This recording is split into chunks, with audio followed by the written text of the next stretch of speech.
Middle east यानी मशरिक़ वस्ता में लगातार जंग का दायरा बढ़ता जा रहा है। जैसे जैसे दिन आगे बढ़ते जा रहे हैं वैसे वैसे जंग और खतरनाक होती जा रही है। अमेरिका और इजराइल की तरफ से तो लगातार हमले हो ही रहे हैं, लेकिन इन हमलों का भरपूर तरीके से ईरान भी जवाब दे रहा है। ईरान पूरी मजबूती के साथ पूरे मशरिक़ वस्ता और इजराइल तक लगातार हमले हो रहे हैं। और आपको बता दें कि इस बीच लबनान की तरफ से भी इजराइल पर बड़े हमले किए जा रहे हैं। लेकिन इस बीच जो बड़ी खबर निकलकर इस जंग को लेकर आई है वो दरअसल ईरान से आ रही है, जहां पर ईरान के सदर मसूद पज़ेश्कियान ने बहुत बड़ा बयान दिया है। उन्होंने कहा है कि यह जंग रोकी जा सकती है और इस जंग को रोकने को लेकर उन्होंने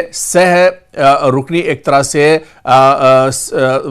एक फॉर्मूला जारी किया है, या तीन नुकाती सहनुकाती एक फॉर्मूला बाकायदा उन्होंने जारी किया है। उन्होंने कहा है कि तीन ये शर्तें अगर मान ली जाती हैं अमेरिका और इजराइल की तरफ से तो ये जंग रुक जाएगी। आपको याद होगा कि ये जंग इजराइल ने शुरू की थी। इजराइल और अमेरिका ने मुश्तरका ये हमला 28 फरवरी को किया था और उसके बाद लगातार पूरे मशरिक़ वस्ता में एक तरह से अफरा तफरी का माहौल है। जंग का दायरा लगातार बढ़ता जा रहा है और इस बीच आपको बता दें कि अमेरिका ने ईरान ने कहा था कि जंग तो शुरू दुश्मनों ने की है, अमेरिका और इजराइल ने की है, लेकिन यह जंग रोकेंगे हम, जब ईरान चाहेगा तब जंग रुकेगी। और ऐसे में अब जब इस जंग की हालत में इजराइल और अमेरिका की कमर टूट चुकी है, पूरे मशरिक़ वस्ता में हाहाकार मचा हुआ है, इस बीच ईरान ने कहा है कि अगर जंग रोकनी है तो ईरान का यह फॉर्मूला मानना होगा, ईरान की ये शर्तें माननी होगी, तभी यह जंग एक तरह से रोकी जा सकती है। और खुद सोशल मीडिया प्लेटफॉर्म एक्स पर मसूद पज़ेश्कियान जो कि ईरान के सदर हैं, उन्होंने लिखा है कि यह जंग सिर्फ एक ही सूरत में खत्म हो सकती है, वो ये कि ईरान के जो जायज हुकूक हैं उनको तस्लीम किया जाए।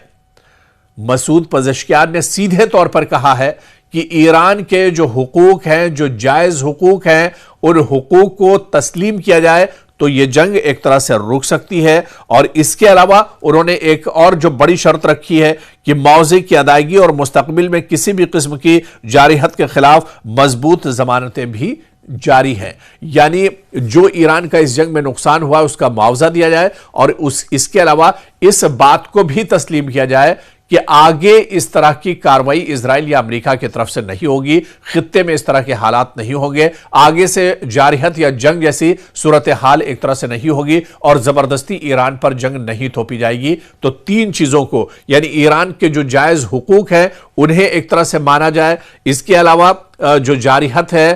ये मानकर चला जाए कि आगे इस तरह की कोई लड़ाई नहीं होगी, और जो नुकसान ईरान का इस जंग में हुआ उसका मुआवजा एक तरह से दिया जाए। अगर ये तीन बातें अमेरिका और इजराइल मान लेते हैं तो जंग एक तरह से खत्म हो सकती है, फिर तो कोई मसला ही नहीं है। और ईरान ने बिल्कुल सीधा सा और बिल्कुल आसान सा, कोई बहुत लंबा चौड़ा नहीं, कोई बहुत बड़ा नहीं, बल्कि एक बहुत आसान सा तरीका इस जंग को रोकने को लेकर दे दिया है। क्योंकि इजराइल और अमेरिका की कमर पूरे तौर से टूट चुकी है, पूरे मशरिक़ वस्ता में हालात काफी ज्यादा खराब हैं। मशरिक़ वस्ता में आप देखिए, चाहे दुबई की बात करें, बहरीन की बात करें, यूएई की बात करें, अबू धाबी की बात करें, ओमान की बात करें, किसी भी मुल्क की आप बात कर लीजिए, यहां पर जो लोग हिंदुस्तान, पाकिस्तान, बांग्लादेश या एशिया ममालिक के जो मुल्क के लोग हैं वो दरअसल अब मुल्क छोड़ना चाह रहे हैं। एयरपोर्ट पर लोगों की भीड़ लगी हुई है, कैसे भी लोग अब यहां पर ये इलाका छोड़ना चाह रहे हैं, क्योंकि पूरे मशरिक़ वस्ता में पहले दिन से ही ईरान जिस तरह से हमले शुरू किए थे 28 फरवरी में इजराइल अमेरिका के हमलों के जवाब में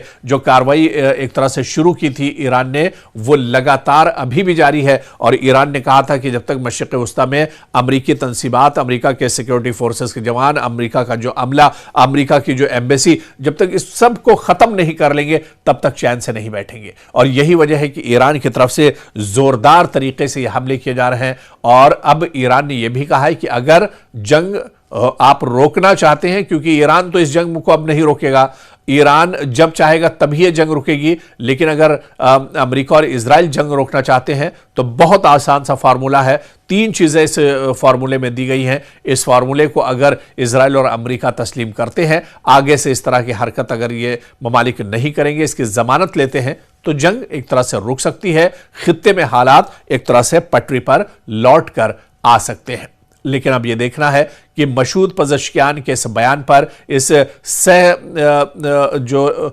एक 3 नुकात का जो फॉर्मूला दिया गया है, सह नुकाती फॉर्मूला, इसे अमेरिका इजराइल तस्लीम करते हैं या नहीं। और अगर अमेरिका और इजराइल इसे तस्लीम करते हैं तो फिर आप मान लीजिए कि इस जंग में कितनी बड़ी चोट डोनाल्ड ट्रंप और बेंजामिन नेतन्याहू को लगी है, इसका अंदाजा लगाना भी एक तरह से आसान नहीं होगा।